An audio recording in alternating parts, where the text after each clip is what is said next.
Subscribe करें और bell दबाएं ताकि कोई खबर रह न जाए।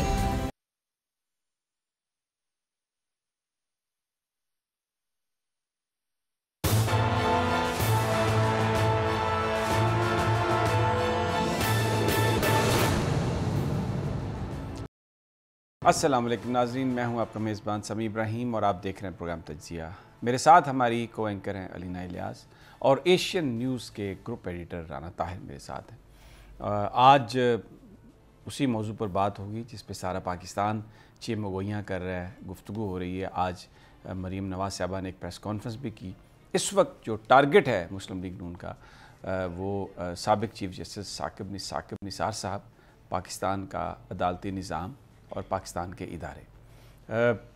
बड़ी तफसील से आज जो मरीम साहबा ने कहा उस पर भी बात करेंगे और देखेंगे ज़रा पिछले 5-7 साल से क्या पैटर्न रहा है, चीज़ें किस तरीके से निकलती रही हैं। और एक सबसे बड़ा सवाल कि साकिब निसार साहब के बारे में मरीम नवाज़ साहबा का रवैया इतना सख्त क्यों है।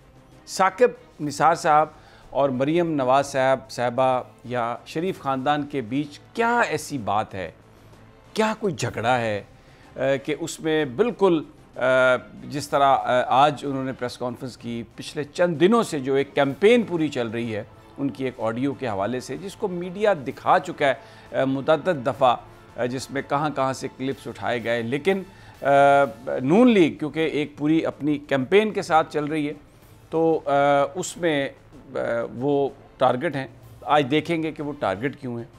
बात करेंगे, आज उन्होंने पहला अपना एडमिशन किया कि बिल्कुल मैं मीडिया सेल चलाती थी और उन्होंने कुछ चैनल्स का नाम लिया कि उनको इश्तिहार नहीं देने। बोल तो सबसे ज़्यादा उसने सफ़र किया, उसका भले उसमें नाम नहीं है, लेकिन मैं आपकी इन्फॉर्मेशन के लिए कि 151 दफ़ा इन्होंने अपने दौरे हुकूमत में बोल को बंद करने की कोशिश की, लेकिन अल्हम्दुलिल्लाह पाकिस्तान की आज़ाद अदलिया उन्होंने हमेशा रिलीफ दिया बोल के वर्कर्स को, बोल को, जिसकी वजह से आज हम अपनी स्क्रीन से आप तक ये गुफ्तगू कर रहे हैं। लेकिन इन्होंने कोई कमी नहीं छोड़ी। आज उस तमाम सारी जो कारकर्दगी थी, उन्होंने जो मीडिया सेल बना रहे थे, जिस तरीके से सब चीज़ें लॉन्च की, उस पर उन्होंने ये एडमिशन किया। आज एक कन्फेशन था मरीम नवाज़ साहबा का कि जी बिल्कुल हम पाकिस्तान के मीडिया को दबाने की कोशिश करते रहे हैं, सहाफ़ियों को सज़ाएँ देते रहे हैं और जो हमारे जो मीडिया ग्रुप जिनको वो पसंद नहीं करते थे नून लीग वाले, उनको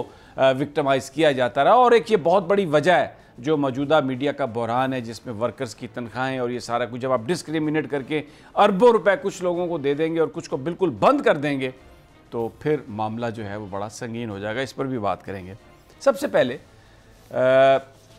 मैं आपसे ये गुफ्तगू करूँगा, पास्ट का कुछ रेफरेंस हम दे के बताते हैं कि मरीम नवाज़ साहबा, शरीफ ख़ानदान और चीफ जस्टिस साकिब निसार साहब के बीच दुश्मनी क्या है, असल झगड़ा क्या है।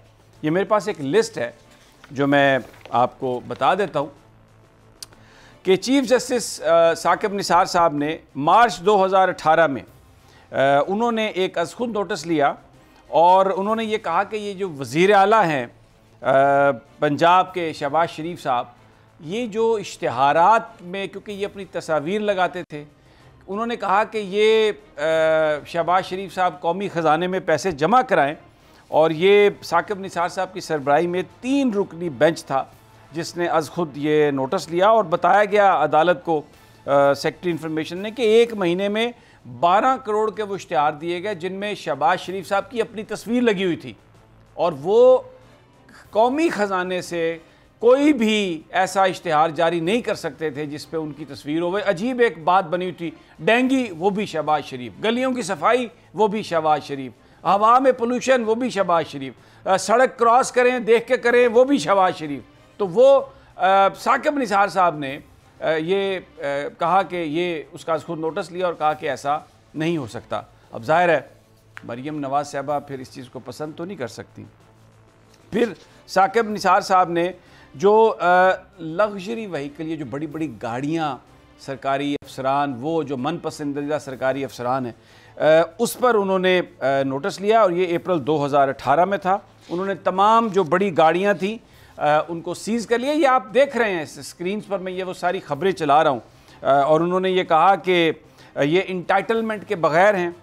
ये जो चलाई जा रही हैं, बताने वाले बताते हैं कि बहुत सारे जो हमारे वुज़रा हैं, जो सियासतदान थे, उनके कई कई घर थे, यानी एक दो घर तो शायद नॉन होते हैं, लेकिन जब पैसा वाफर हो तो फिर कई कई घर होते हैं, और हर घर में 6-6, 7-7, 8-8 गाड़ियाँ थी, और पता नहीं कितने लोग वहाँ पर वो एम्प्लॉय थे। आपको शायद याद होगा कि जाती उम्रा में वो एक मोर को कोई एक बिल्ला या पता नहीं कुछ खा गया था, तो उसको पकड़ने के लिए 1800 से ज़ायद पुलिस वाले जो है ना वो लगाए गए थे। तो ये जो लग्जरी व्हीकल यूज़ किए जा रहे थे, इस पर भी चीफ जस्टिस साहब ने नोटिस लिया, बड़ा शदीद नोटिस था। तो फिर जाहिर है मरीम नवाज साहबा का गुस्सा जो है, शरीफ ख़ानदान का गुस्सा जो है चीफ जस्टिस साकिब निसार साहब के लिए, वो समझ में आता है कि वो क्यों है गुस्सा। फिर आ जाइए आगे। बादशाहों की तरह एक्ट करते थे, वैसे तो अपने आप को खादम आला कहते थे। एक PKLI था हॉस्पिटल, उसके लिए बाहर से एक डॉक्टर साहब को ले आए, अपनी मर्ज़ी से उसको फंडिंग की, और जो लिवर ट्रांसप्लांटेशन का ये इदारा था बच्चों के लिए, उसमें कोई किसी तरह की भी कोई फैसिलिटी नहीं थी, अरबों रुपए उस पर लगा दिए गए। लेकिन जिस तरीके से वहाँ पे भर्तियाँ की गई, जो वहाँ पे सूरत हाल थी, चीफ जस्टिस साहब ने उस पर अज़ खुद नोटिस लिया, और वहाँ पर जो कोताहियाँ हो रही थी, जो एम्बेजलमेंट थी, जो 2 नंबरी की जा रही थी, वो भी डायरेक्टली अब शरीफ ख़ानदान के फेवरेट वहाँ पर सारा सेटअप था। तो फिर समझ में आती है ये बात कि मरीम नवाज साहबा जो हैं, उनका जो गुस्सा है वो क्या गुस्सा है, और वो क्यों इतना इन्फ्यूरिएटेड हैं और कितना बुरा भला कह रही हैं। फिर अब आप आगे आ जाएं।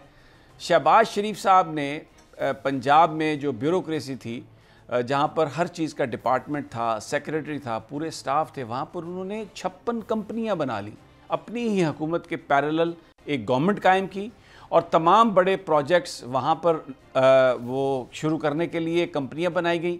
जो जूनियर ऑफिसर्स थे उनको वहाँ पर ज़्यादा मराद के साथ, यानी अगर एक सरकारी अफसर की तनख्वाह 2 लाख थी या 3 लाख थी, तो उसको 15 लाख पे वहाँ पे रख लिया गया, और फिर उनको तमाम फैसिलिटीज़ दी गई।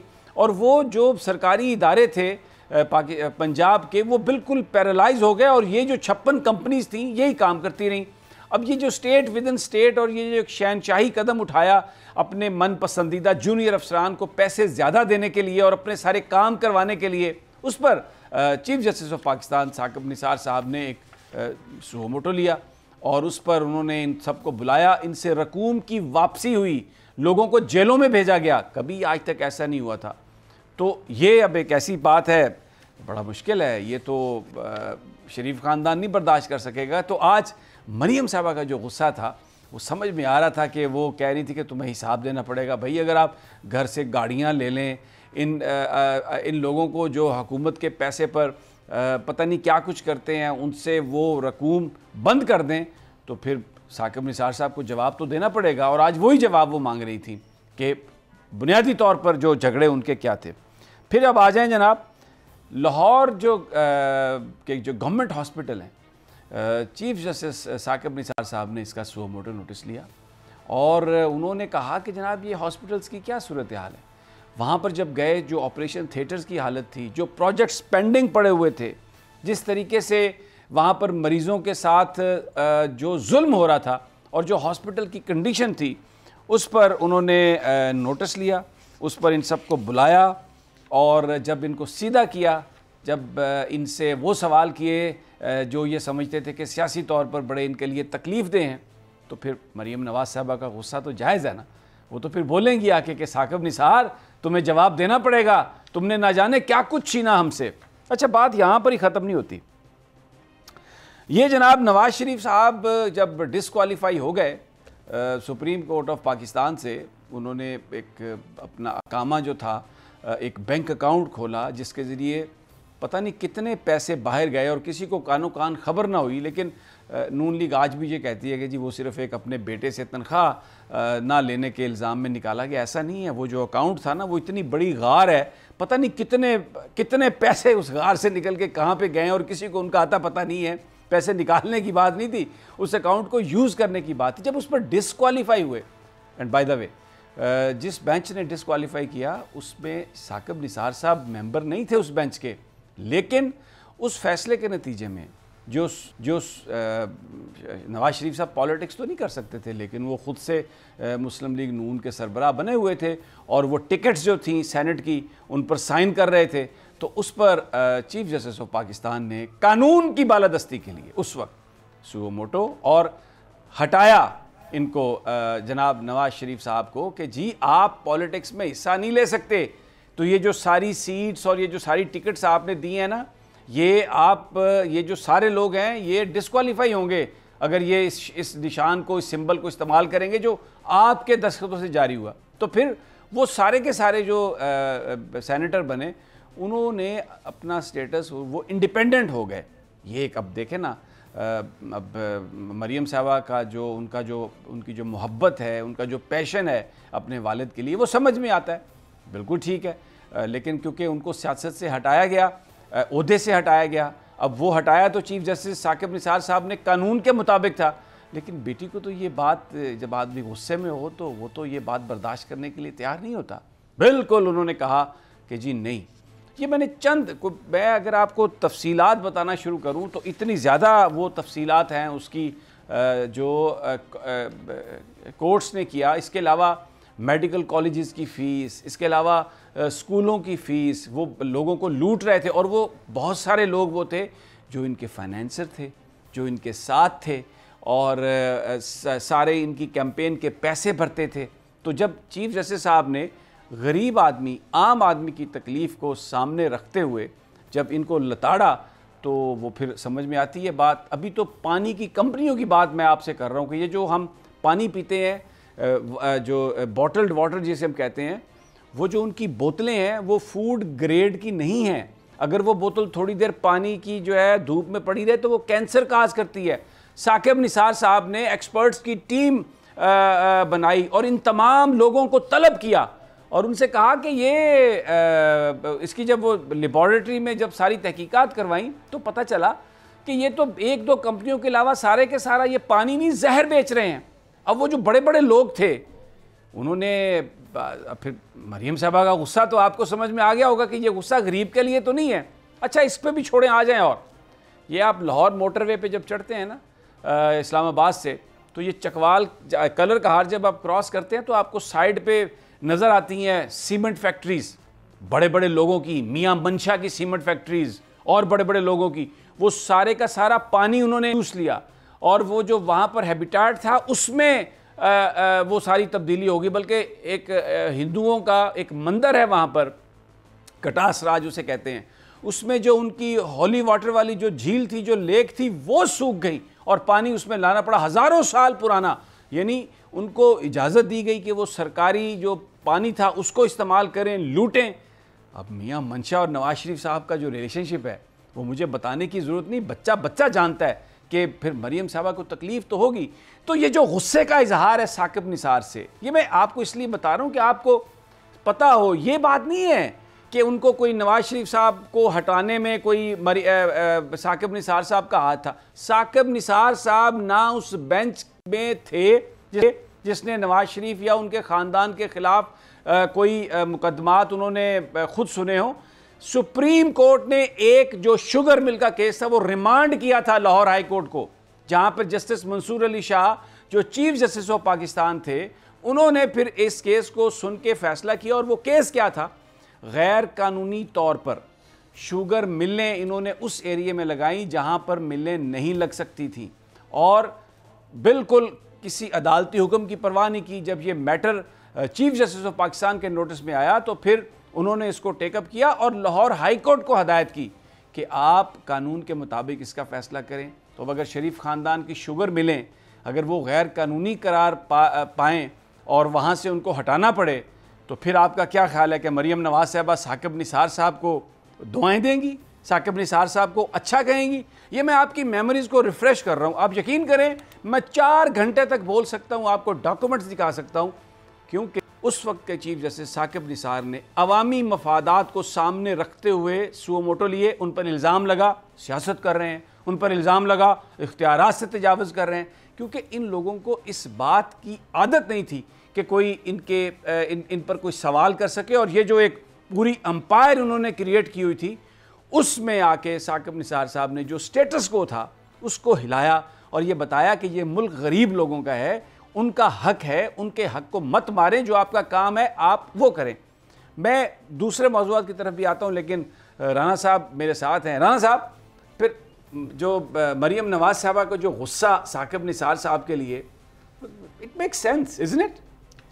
समी साहब देखें, ये जो है ना सारा गुस्सा और ये सारा टोपी ड्रामा जो पिछले कुछ दिनों से रचाया जा रहा है, इसका मकसद सिर्फ़ और सिर्फ अपने केस पे, तो आपको एक अदालत ने सज़ा दी है, आपकी अपील उससे बड़ी अदालत में ज़ेर समाअत है, आप अगर बेगुनाह हैं तो अपने आप को वहाँ साबित करें। ये जो प्रेस कॉन्फ्रेंसें करके जाली ऑडियो वीडियो टेप्स लाकर जो कुछ ड्रामे किए जा रहे हैं समी साहब, ये डटाई है। यानी इन लोगों को ज़रा बराबर ये बात करते हुए इनको एहसास नहीं होता कि इनका माजी क्या था। लोग भूल गए हैं ये किस तरीके से फैसले लेते थे मोहतरमा बेनज़ीर भुट्टो के ख़िलाफ़, जजेस को टेलीफोन करके, इनके चचा। तो ये सारा ड्रामा जो अदालतों पर हमले इन्होंने किए, आप ये देखें समी साहब कि जिस बेंच ने नवाज शरीफ को नाअहल करार दिया, उस बेंच के सरबराह थे साबिक चीफ जस्टिस पाकिस्तान आसिफ सईद खान खोसा साहब। उस बेंच में तो साकिब निसार साहब शामिल ही नहीं थे। एब्सोल्युटली। तो ये सारा कुछ जो कुछ कहा जा रहा है, ये स्कैंडलाइज कर रही हैं पाकिस्तान की आला अदलिया को, जिसको आला अदलिया को नोटिस लेना चाहिए कि ये प्रोपेगेंडा, दरअसल ये जहर साकिब निसार का टारगेट करके असल में आला अदलिया को निशाना बनाया जा रहा है। समी साहब, आज भी उस बेंच के कई अरकान जो हैं वो हमारे आला अदालतों के मुअज़्ज़ज़ जज साहबान हैं और वो बड़े साहिब किरदार लोग हैं, उन्होंने बड़े तारीखी फैसले दिए हैं। ये कीचड़ उछाल कर आला अदलिया पर क्या मकासद हासिल करना चाहती है, अच्छा, इसका नोटिस लेने की जरूरत है। बिल्कुल, इसका नोटिस लेना चाहिए। लेकिन अब एक और इसी से जुड़ा हुआ मौजूद, चौधरी एतजाज़ अहसन, बड़े known lawyer and he is a person integrity. Chaudhry Aitzaz साहब के जो मुखालिफिन हैं वो भी इस बात का इतराफ़ करते हैं कि चौधरी साहब की जो बात है वो अपनी दानिस्त में हक सच की बात कर रहे होते हैं। ही डज़ नॉट, वो कोई कंकॉक्टेड जो स्टोरीज़ हैं वो लेके नहीं आते। उनकी जजमेंट है, उसमें एरर हो सकता है, लेकिन झूठ और बदनीयती का एलिमेंट नहीं है। ये दुश्मन भी उनके मानते हैं। मैं आपको उनकी एक गुफ्तगू सुनवाना चाहता हूँ, जिसका बड़ा, क्योंकि अभी डिमांड ये की जा रही है कि एक कमीशन बनाया जाए, और ये नून लीग और उनके हामी वकला की तरफ से कि कमीशन बनाया जाए, तहकीकात की जाएँ कि ये जो ऑडियो है ये असली है साकिब निसार साहब वाली या नकली है, और फिर इसके हवाले से फिर फैसला किया जाए। And once for all that controversy should be put to an end. This is what is the demand. Aitzaz साहब ने इस हवाले से गुफ्तगू फरमाई है। मैं सबसे पहले आपको उनकी एक गुफ्तगू सुनवाता हूँ, जिसमें वो एक पैटर्न का जिक्र कर रहे हैं कि किस तरीके से सुओ मोटो लिए जाते थे, किस तरीके से एक स्टोरी आती थी, फिर सुओ मोटो होता था। मैं स्टोरीज़ का भी आगे जाके जिक्र करूँगा, दूसरा पैटर्न भी आपको बताऊँगा, लेकिन पहले ज़रा एतजाज़ साहब की ये बात सुन लेते हैं। दरअसल बात यह है कि एक जो जिन्होंने कॉलम लिखा है वो आपको याद होगा कि एक रिवायत चल पड़ी थी। इफ्तिखार मोहम्मद चौधरी साहब जब बहाल हो गए, हमने बहाल करा दिया उनको, वो बहाल हो गए तो उन्होंने एक रिवायत 5 साल उसके बाद वो चीफ जस्टिस रहे। मैंने तो जब वो बहाल हुए उस दिन उनको कहा, उस रोज कहा कि देखें चौधरी साहब, आप जितना ताकतवर चीफ जस्टिस, बाइख्तियार चीफ जस्टिस कभी, और शायद इफ्तिखार मोहम्मद चौधरी के एक पैटर्न बना लिया कि एक कॉलम लिखा जाता था एक अखबार में, और वो सुबह आते थे, वो शाम को कॉलम लिखवाते थे, सुबह आते थे और वो उस पर सुओ मोटो नोटिस जारी कर देते थे। अब ये बड़ी एक ज़रा थोड़ी बारीक नुक्ते की बात है। एतजाज़ साहब ये फरमा रहे हैं कि एक पैटर्न बना दिया गया था। 5 साल तक इफ्तिखार चौधरी साहब चीफ जस्टिस रहे, एक ख़बर शाया करवाई जाती थी, उस पर चौधरी साहब सुओ मोटो नोटिस लेते थे, उस पर कार्रवाई हो जाती थी, और उस पर एक, यानी उनके कहने के मुताबिक ये सब कुछ एक कम्बिनेशन से हो रहा था। तो अगर कमीशन जो है वो अगर बन रहा है तो फिर इस बात की भी तहकीकात हो जानी चाहिए कि ये क्या कम्बिनेशन है कि ख़बर छपती है और साथ ही नोटिस ले लिया जाता है, बाकी लोग कोई मर जाएं, सड़ जाएं, गल जाएं, बर्बाद हो जाएं, किसी तरह का कोई नोटिस ही नहीं है। 3-3 महीने से 4-4 महीने से केसेस पेंडिंग है, कोई बंदा बात ही नहीं करता, लेकिन यहाँ पर एक ख़बर छपती है और नोटिस हो जाता था। ये एक उन्होंने पैटर्न की बात बताई है, इस पर हम ज़रा आके नज़र डालते हैं। एक और मैं आपको उनका ऑडियो क्लिप सुनाना चाहता हूँ, ज़रा देखते हैं कि क्या वो पैटर्न, उसमें कौन लोग हैं, क्या एक ही तरह के लोग हैं, क्या वो जो रिपोर्टर्स खबरें दे रहे हैं वो कोई एक ही रिपोर्टर है, कोई मखसूस कोई ग्रुप है, क्या ये सब हो रहा है, इस पर हम बाद में नज़र डालते हैं। लेकिन एक और बड़ी इंपॉर्टेंट बात उन्होंने की, इसमें पैसे का ताल्लुक है, इसमें माल बनाने का ताल्लुक है, इसमें जेबें भरने का ताल्लुक है। आइए ज़रा वो बात भी सुन लेते हैं। मेरी कोशिशों से बहाल, बड़ी इंपॉर्टेंट बात है ये। कई कुलीग अरबपति हो गए, अरबों रुपए खरबों रुपए बनाए गए, मैं भी पैसे बना सकता था।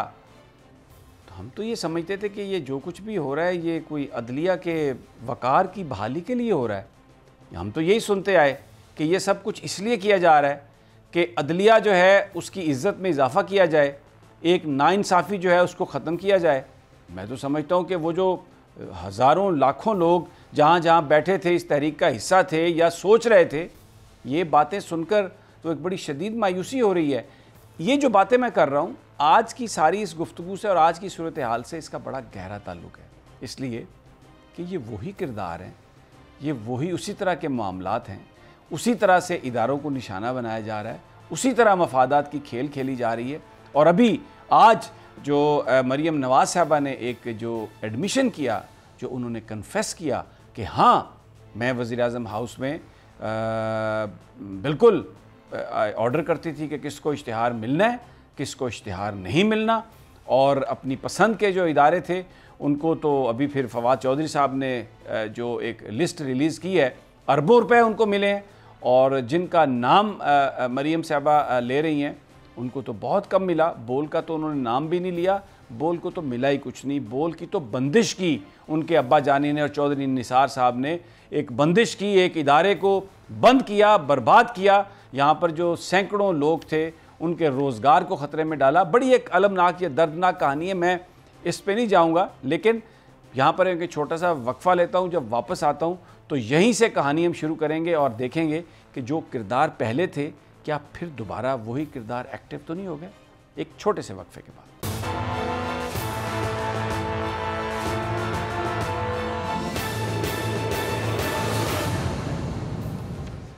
वेलकम बैक नाजरीन। देख चुके हैं आज सारा दिन ये चलती रही है वीडियो।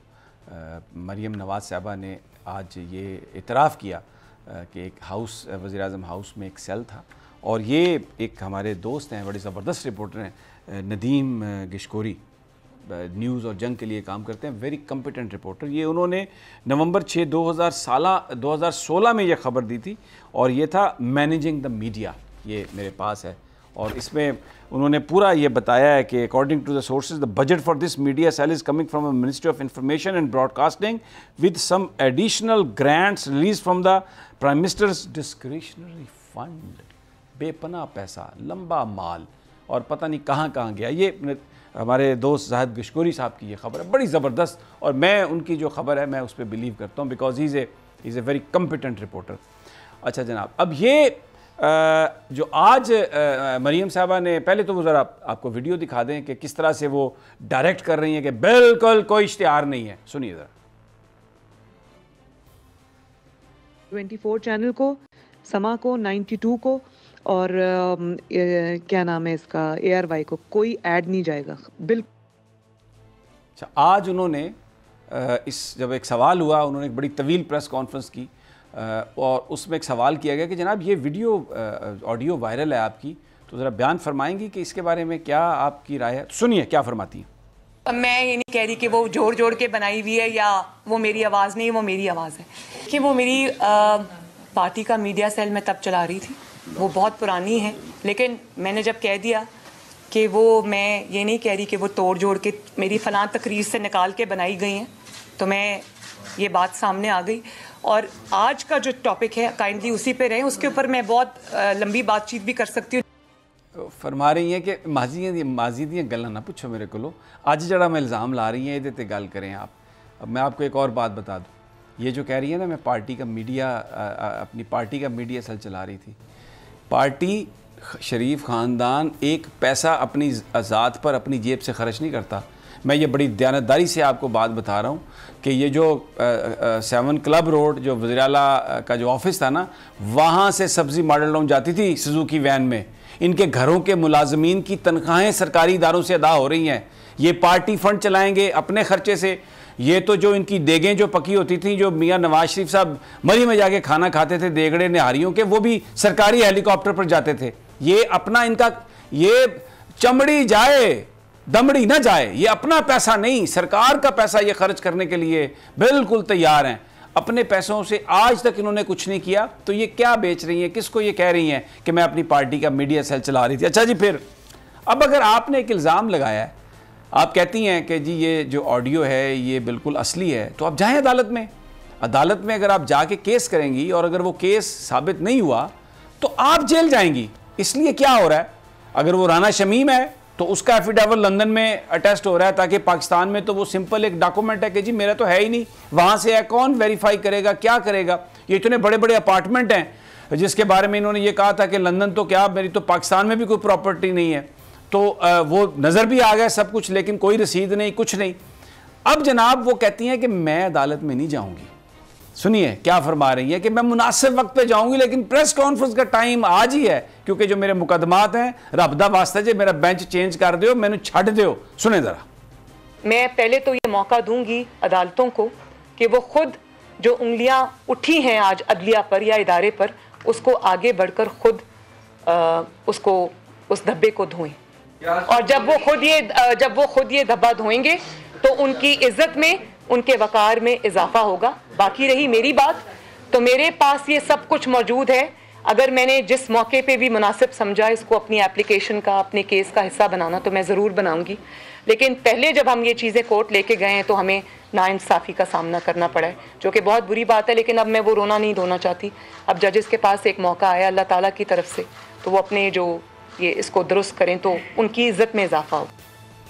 वैसे वो वर्ड है कि रोना धोना, लेकिन वो कहती है कि मैं वो रोना धोना नहीं चाहती। पता नहीं क्या कहना चाह रही थी, बहरहाल this is what she said, जो भी आपने सुना।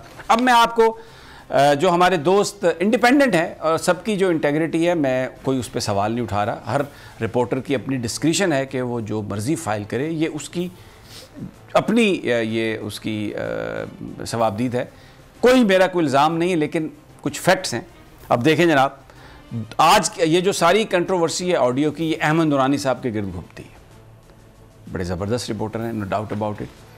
अब उनकी मैं आपको स्टोरीज बता रहा हूँ तफसील से। देखें, ये 21 अप्रैल 2017 को Panama verdict, majority of 13 queries related to late Mian Sharif. ये खबर आप देख लें, न्यूज़ में पढ़ लें आप इसको, किस तरीके से उन्होंने चीज़ों को बदलने की और चीज़ों को तवज्जो किस तरीके से हटाने की कोशिश की है। फिर आ जाते हैं जनाब, ये 25 जून 2017 की, Panama JIT was hijacked before it's constitution.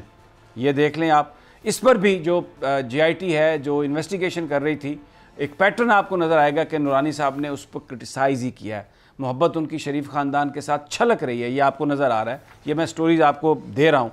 फिर आप आ जाएँ अहमद नूरानी साहब की, फिर ये खबर 6 जुलाई 2017 की है कि supreme court directed ISI to look after Panama JIT affairs. अब जनाब ये जो स्टोरी थी ये इंतहाई तौर पर ये गलत थी और ये उसकी बहुत उसकी तरदीद हुई।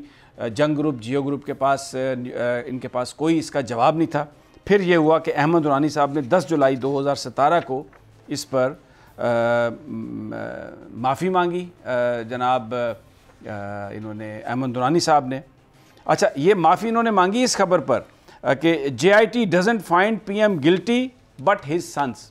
मैं थोड़ा माफ़ी चाहता हूँ, इस खबर, ये जो खबर है कि जिसमें इन्होंने, नूरानी साहब ने ये कह दिया कि जो JIT है इसने नवाज़ शरीफ साहब पर तो कोई इल्ज़ाम साबित ही नहीं हुआ और वो कसूरवार नहीं पाए गए, और ये तो उनके बच्चे जो हैं वो कसूरवार पाए गए हैं। इस पर फिर बड़ी लहदे हुई और जनाब जो रिपोर्टर हैं अहमद नूरानी साहब, उन्होंने माफ़ी मांगी इस पर।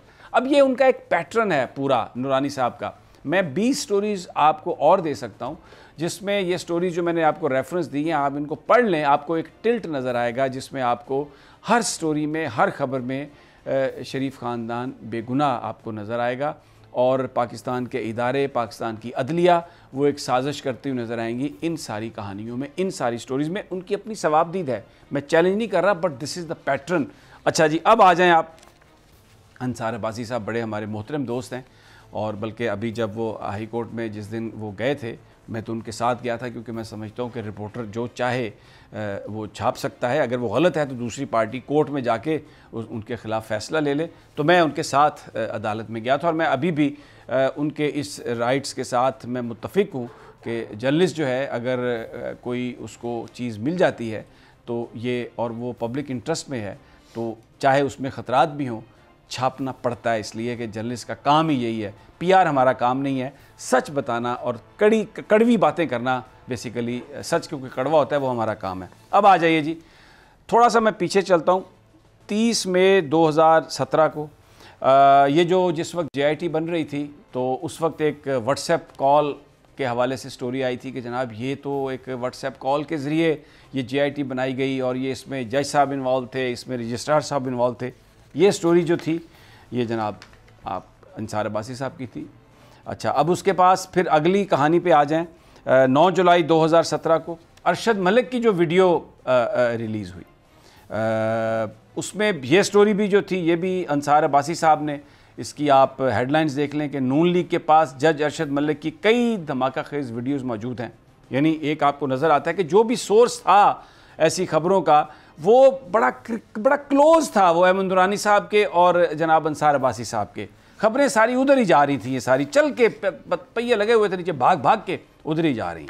अच्छा जी, फिर अब ये जो साबिक चीफ जज हैं गिलगित बल्तिस्तान के जनाब राना साहब, राना M शमीम, राना साहब I hope you won't mind that मैंने राना वर्ड यूज़ किया साथ। अच्छा जी, ये साकिब निसार साहब को मैंने हुक्म दिया था कि नवाज शरीफ और मरियम इलेक्शन से पहले छूटने नहीं चाहिए, जज को हुक्म दिया था। ये भी जनाब मोहतरम अंसार अब्बासी साहब ने ये स्टोरी लिखी है और आप देख लें कि जो स्टोरीज़ जिनमें एक टिल्ट नज़र आता है, शरीफ ख़ानदान से एक मोहब्बत नज़र आती है, पाकिस्तान के इदारों और जो अदलिया है उसके ऊपर एक अगर सवाल उठाने की बात हो रही है तो उसके लिए भी अंसार अब्बासी साहब, अब ये उनका एक पैटर्न है। मैं इससे ज़्यादा नहीं कुछ कह रहा, मैं उन पर किसी चीज़ का इल्ज़ाम नहीं लगा रहा, आई मीन इट। मैं ये कह रहा हूँ कि ये एक पैटर्न है कि ये सारी स्टोरीज़ जो हैं ये उन्हीं के पास जाती हैं। फिर मरियम नवाज़ साहबा जो हैं वो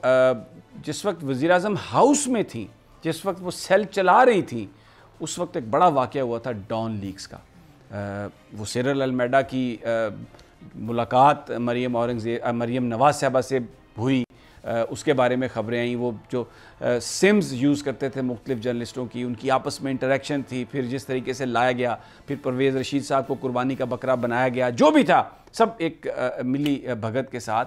तो पाकिस्तान के इदारों, पाकिस्तान की रियासत, पाकिस्तान की अदलिया के ख़िलाफ़ जो ख़बरें छपती रही हैं, पैटर्न है उसमें 2-3 लोग हैं जो ये ख़बरें जिनके पास आती हैं वो उनको छापते हैं। शायद उनकी इस एरियाज़ में वो रिसर्च करते होंगे, मुझे नहीं पता।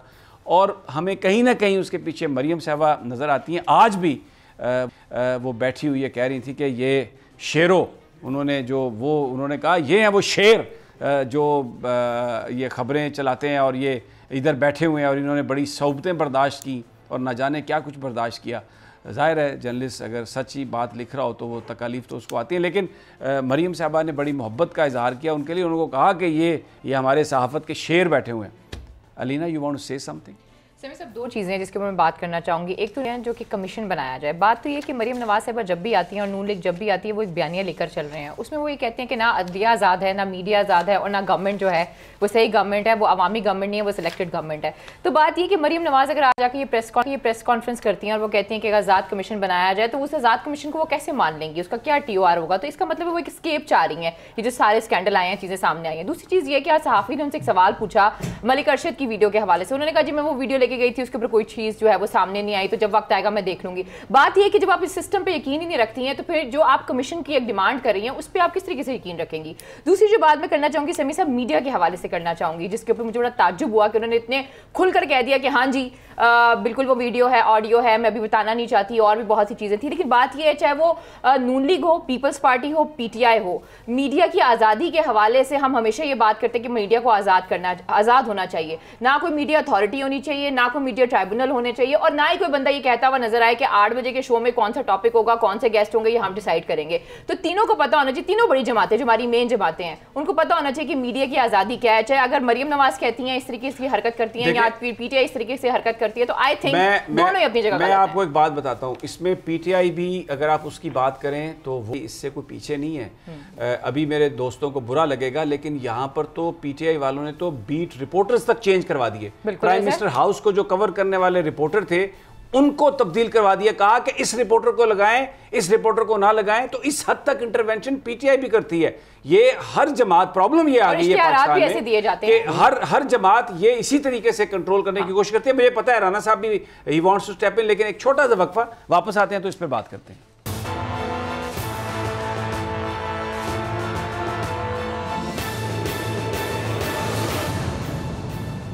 वेलकम बैक नाजरीन। अलीना ने एक पॉइंट उठाया था ब्रेक पर जाने से पहले, और वो पॉइंट ये था कि ये अदालतों को मानते तो है नहीं और कह रहे हैं कि कमीशन बनाएं। राना साहब आप कुछ कहना चाह रहे थे? जी समी साहब, वो देखें अलीना ने बात बिल्कुल दुरुस्त की है। मसला ये है कि जो लोग ये मुतालबा कर रहे हैं कि अदालतें इस बात का नोटिस लें, मैं उनसे पूछता हूँ कि जो आला अदलिया ने आज तक फैसले दिए हैं आप उनको मानते हो? उनके खिलाफ तो आप जहर उगलते हो, उन्हीं जजों की तौहीन करते हो, और फिर जाके कभी कहते हो मुझे क्यों निकाला। वो 5 जज थे, मोअज़्ज़ज़ जज थे पाकिस्तान की सुप्रीम कोर्ट ने, जिन्होंने नवाज शरीफ को नाअहल करार दिया। उस फैसले के खिलाफ तो आज तक जहर उगल रहे हैं बैठे हुए, और फिर कहते हैं कि जी ये कमीशन नोटिस ले लें अदलिया। आप लोग इस बात को देखें समी साहब, इनको इंसाफ वो चाहिए जो इनकी मर्जी का हो। यानी ये तो ये एक ना शाही सोच रखते हैं ये लोग। ये कहते हैं जो हम चाहें वो होना चाहिए। मीडिया की आज़ादी और मुस्लिम लीग नून ये दो मुतज़ाद चीज़ें हैं समी साहब। मुस्लिम लीग नून की तारीख भरी पड़ी है इन वाक़यात से। ये कहते हैं मीडिया की आज़ादी, इन्होंने खुद ये इतराफ़ किया। आप मुझे ये बताएं, उस वक्त जब बातें होती थी, आपकी एक बात से मैं इख्तलाफ करता हूँ, जो आपने कहा परवेज़ रशीद को कुर्बानी का बकरा बनाया गया, वो उसका मुकम्मल किरदार थे सिरिल अलमेडा वाले मामले का। और परवेज़ रशीद मरियम के सियासी अतालीक हैं। वो आज देखें जब वो ये बात सवाल हुआ तो परवेज़ रशीद साहब लुकमा दे रहे थे कि नहीं क्या ये आज का मौजू नहीं है, क्या दो आज का मौजू नहीं। तो समी साहब, मीडिया के ख़िलाफ़ शरीफ ख़ानदान के इक़्तिदार में जिस जिस किस्म की इंतकामी कार्रवाइयाँ की, अभी आपने बोल का जिक्र किया, तो ये लोग तो किसी तरह भी सबके खिलाफ राना साहब देखें, जंग ग्रुप के खिलाफ क्या किया मियाँ नवाज शरीफ ने जब वो वज़ीर आज़म थे। मैं उस वक्त जंग में था। तो ये मियाँ नवाज शरीफ जो है ना, वो सहाफ़त की आज़ादी तो उन्हें किसी सूरत भी कबूल नहीं। उन्हें वो सहाफ़त पसंद है जो उनके गुन गाए। तो समी साहब, आज मरियम नवाज साहिबा ने जो कुछ एतराफ़ जुर्म किया है कि जी ये हाँ मैंने ये कहा था, मेरी ये ऑडियो टेप सच्ची है, तो समी साहब उसके बाद मरियम नवाज पाकिस्तान के आइन के आर्टिकल 62-63 के तहत कौन से अवामी ओहदे की अहल रह जाती हैं जो एहतसाब अदालत ने नाअहल करार दिया। उससे हटकर भी देखा जाए तो जो खुद ये एतराफ़ कर रही हैं, भाई आप किस हैसियत में ये ऑर्डर पास कर रही थी? आप कोई वज़ीर इत्तलात थी कि ये कह रही थी कि इन चैनलों को ना, अगर आप वज़ीर इत्तलात भी होती तो आप ये ऑर्डर कैसे कर सकती हैं कि फलां को दो इश्तिहार और फलां को इश्तिहार ना दो? ये आइन के मुनाफी है। ये तो आप डिस्क्रिमिनेशन कर रही हैं, इम्तियाजी सलूक कर रही हैं आप चैनलों के साथ, और आप फिर कह रहे हैं कि जी हम आज़ादी सहाफ़त के चैंपियन। इन लोगों को बात करते हुए समी साहब शर्म भी नहीं आती। अब बुनियादी तौर पर अलीना, जो आज मरियम नवाज साहबा की ये जो बात थी जिसमें उन्होंने ये कन्फेस किया सारा कि हाँ, और वो समझती हैं कि ये बात मैंने किस बात पर वो क्रेडिट लेने की कोशिश कर रही थी कि हाँ मैंने ये नहीं कहा कि मेरी वहाँ से बात निकाली, मैंने ये की है। मुझे तो इस बात पर बड़ा अफसोस हुआ कि उनके चेहरे पे कोई नदामत नहीं थी, उनके चेहरे पे कोई शर्मिंदगी नहीं थी। अगर वो ये बात कर रही थी तो कम से कम ये कहती कि मुझे अफसोस हुआ, मैं ये इस बात का एतराफ़ करती हूँ कि वो जो कुछ भी हुआ वो गलत था, मैं अब झूठ नहीं बोलना चाहती, मैं सच की तरफ बढ़ना चाहती हूँ। तो हमें यकीन आता कि उनके वो कोई सच्ची बात कर रही हैं, उन्हें किसी बात पर रिग्रेट है। वो तो बिल्कुल ऐसे ही है जैसे एक चोर, कोई किसी के सामने बात हो कि जनाब आपने ये चोरी की, तो वो कहे हाँ वो 500-500 के नोट मैंने इस जेब में डाल लिए थे, 1000-1000 के नोट मैंने इस जेब में डाल लिए थे, चोरी मैंने की थी, मैं कुछ छुपा रही हूँ कि मैंने चोरी की। अलीना ये नहीं है इसका मतलब। इस पर भी ट्रुथ कमीशन बना लें कि मीडिया के साथ किसने क्या क्या कुछ किया। अच्छा समी साहब, बेसिकली ये वाला इशू है जो पहले जब नून लीग से पूछा जाता था कि जी मरियम नवाज साहिबा जो है वो मीडिया से इस तरीके से चला रही है, तो वो कहते हैं नहीं जी मरियम नवाज साहिबा का तो कोई ताल्लुक ही नहीं है, वो तो चलाती नहीं। आज मरियम नवाज साहिबा ने खुद मान लिया और पहले वो इस तरह की स्टोरीज के साथ और भी बातें मानती जाएंगी। लेकिन मुझे लगता है ये जो सारी चीजें इस वक्त कर रही है ना समी साहब, मुझे लगता है कुछ फोर्सेस जो हैं वो उनके साथ है। जैसे कि कल आपने एक बड़ा अहम शो किया जिसमें बहुत अहम 2 शख्सियात मौजूद थी, एक तरफ हामिद खान साहब थे, दूसरी तरफ एतजाज हसन थे। पिछले दिनों आसमा जहांगीर साहिबा के हवाले से एक इवेंट हुआ, उसमें मुझे लगता है कुछ डिवीजन हमें नजर आई। आधे जो लोग हैं वो ये कह रहे थे कि ये जो इवेंट है ये बिल्कुल ठीक हुआ है, और आधे लोग कह रहे थे नहीं हुआ। शायद यही वो चीज़ है जिसको जो है मौजूदा अपोजिशन किसी ना किसी तरीके से एक्सप्लॉइट करना चाहती है, और शायद इसी वजह से इस तरह की चीज़ों की डिमांड की जा रही है। मैं चाहूँगी आप इस पे कमेंट करें या राना साहब इस पे कमेंट करें। देखिए जी राना साहब, देखें वो जो लोग उसको कहेंगे कि ये ठीक हुआ, वो तो वही लोग हैं ना, उसी ग्रोह के लोग हैं ना जो ये कहेंगे कि ठीक हुआ, और जो उनके मुखालिफ हैं वो कहेंगे ये ठीक नहीं हुआ। लेकिन बात ये है अलीना के ये बात जो है ना, ट्रुथ कमीशन का मुतालबा तो आज आ गया है। ट्रुथ कमीशन फिर बनना चाहिए सारा कि किस किस को गैर मुल्की फंड मिले हैं, कैसे मिले हैं, कैसे माल मिला है, ये सारी चीजों का फिर ना किन किन जो भी हो सबका ट्रुथ कमीशन बना लें एक दफा। ट्रुथ कमीशन अगर बनना है तो फिर वो ट्रुथ कमीशन ये देखे कि सिरिल अलमेडा को सेंसिटिव इंफॉर्मेशन किसने दी। ट्रुथ कमीशन फिर ये देखे कि कौन कौन से लोगों ने अरबों रुपए साबिक चीफ जस्टिस इफ्तिखार चौधरी के साथ मिलकर बनाए, वो एतजाज साहब के कोलीग जो थे, जो एतजाज साहब के जो कोलीग थे। फिर ट्रुथ कमीशन ये भी देखे कि ये किस तरीके से जो भी वीडियो बनाने वाला है, एफिडेविट देने वाला है, वो कहीं ना कहीं से शरीफ ख़ानदान का कोई साथी दोस्त निकल आता है, उनका वो निकल आता है, सब कुछ वो होता है। फिर ट्रुथ कमीशन ये देखे कि ये जो स्पॉन्सर कर रहे हैं जो बैरूनी ममालिक मुख्तलिफ सेमिनार्स को, जिनमें पाकिस्तान के जो आला हमारे जो इदारे हैं, हमारी जो अदलिया है, उसके हवाले से सवाल उठाए जा रहे हैं, उनका मकसद क्या है। क्योंकि यहाँ पर मैं एक बात राना साहब में शेयर करना चाहता हूँ। ये इस वक्त पाकिस्तान के अंदर जो मामला है गर्म है, चाहे वो अदलिया के हवाले से है, उन पर सवालात किए जा रहे हैं, तमाम लोगों को, तमाम जमातों को इकट्ठा किया जा रहा है। बहुत सारे लोग ये कहते हैं कि बड़ी हैरान कुन मूवमेंट रही है कुछ फॉरेन इम्पोर्टेंट वेस्टर्न डिप्लोमेट्स की, वो जाके पाकिस्तानी सियासतदानों से उन्होंने मुलाकातें की हैं। फिर अचानक हम देखते हैं कि वो पीडीएम जो बिल्कुल एक मुर्दा घोड़ा था जिसकी हड्डियां भी गल गई थी, अचानक सब उसमें आना शुरू हो गए और वो दोबारा सारे का सारा ज़िंदा हो गया। और जो उनकी जो ज़बानों से जो कुछ निकल रहा है वो पाकिस्तान के इदारों की साख को नुकसान पहुंचा रहा है, भले वो पाकिस्तान की अदलिया हो, भले वो पाकिस्तान की सिक्योरिटी इदारे हों। एक मुनज़्ज़म तरीके से एक ऐसी कैंपेन पाकिस्तान में, एक ऐसा बयानिया ज़ोर पकड़ रहा है जिसमें पाकिस्तान के जजेस, जिसमें पाकिस्तान के जनरल्स, आज भी मरियम नवाज साहबा ने साबिक चीफ जस्टिस साकिब निसार साहब का नाम लिया, साबिक ISI के सरबराह का नाम लिया, इदारों को बराबर तनकीद का निशाना बनाया।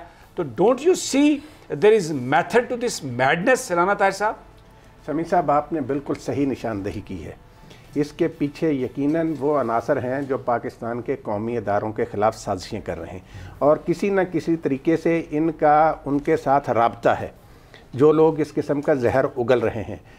ये जो मामला है जिस तरफ आपने निशानदेही की कि टारगेट उनका एक ही है कि पाकिस्तान की फ़ौज और पाकिस्तान की अदलिया। हमीद साहब, इससे किसको तकलीफ़ है? पाकिस्तान की फ़ौज दिफाए वतन की ज़ामन है, और आला अदलिया ने, जैसे आपने अभी मिसालें दी साबिक चीफ जस्टिस साकिब निसार साहब की, समी साहब उन्होंने जो फ़ैसले किए, जो सुआ मोटो नोटिस लिए, वो सारे अवामी मफाद के काम थे, आवाम को फ़ायदा पहुँचा उनके इक़दामात के नतीजे में। तो ये तकलीफ़ किसको है कि भाई आला अदलिया पर एतमाद ख़राब किया जाए, पाकिस्तान के कौमी सलामती के ज़ामन इदारे की साख को नुकसान पहुँचाया जाए? ये कोई मुहब्बे वतन पाकिस्तानी सोच सकता? नहीं सोच सकता। आपकी बात बिल्कुल सही है। देखें, अदलिया इस वक्त जो नाजायज़ तजाविज़ात हैं उनको पाक करने की कोशिश कर रही है, बिल्डिंग्स को गिराए जाने की बात हो रही है, और उसमें वो अक्रॉस द बोर्ड कर रहे हैं काम कि बिल्कुल जहाँ पर भी कोई इलीगल चीज़ है उसको गिराया जाए, पार्क्स को और जो ग्राउंड जो हैं उनको रिस्टोर किया जाए, उनको बहाल किया जाए। और वो जो सारी अलाटमेंट्स हुई हैं वो सारी इन सियासतदानों ने की है ना। अब वो उन्होंने एका कर लिया है और एका करने के बाद पाकिस्तान के इदारों को वो निशाना बनाने की कोशिश कर रहे हैं। और एक ऐसा ख़ास तौर पर ये जो कैंपेन चल रही है मरीम साहबा की, इसका तो मुझे एक ही मकसद नज़र आता है, यानी एक तरफ अदालतों पर आप अदम इत्मीनान का इजहार करें, दूसरी तरफ आप उनसे कहें कि आप एक कमीशन बना दें जिसके नतीजे में उनके खिलाफ जो करप्शन के केसेस हैं, जो फैसले उनके खिलाफ हो चुके हैं, उनकी अपीलों को सुनने वाला जो बेंच है या तो वो टूट जाए या वो मामला डिले का शिकार हो जाए या इनको बेनिफिट आउट दिया जाए। और वो हवाला देते हैं पुरानी केस ऑडियोज़ का जिसमें मलक कयूम साहब के साथ शहबाज शरीफ साहब और सैफुर रहमान साहब गुफ्तगू करते हुए थे कि वो एक मिसाल मौजूद है, वो फैसले कलअदम हुए, हमारे फैसले भी कलअदम कर दें। तो ये एक बड़ी मुनज़्ज़म सी कैंपेन है जिसका मकसद जो है वो अपनी चोरी को छुपाना है। और मेरा ख्याल है वज़ीर-ए-आज़म साहब ने आज बिल्कुल ही पॉइंटेड आउट वेरी राइटली कि भाई आप रसीदें दे दें, जजेस पर क्या आप इल्ज़ाम लगा रहे हैं वो आप इल्ज़ाम लगाते रहें, वो अपनी जगह पे, लेकिन रसीदें तो देना। इस सारी कहानी से जो रसीदें आपसे मांगी जा रही हैं उनसे तो आपकी जान नहीं छूटेगी। इजाज़त दीजिए, इंशाल्लाह कल फिर मुलाकात होगी, अल्लाह ने के बाद।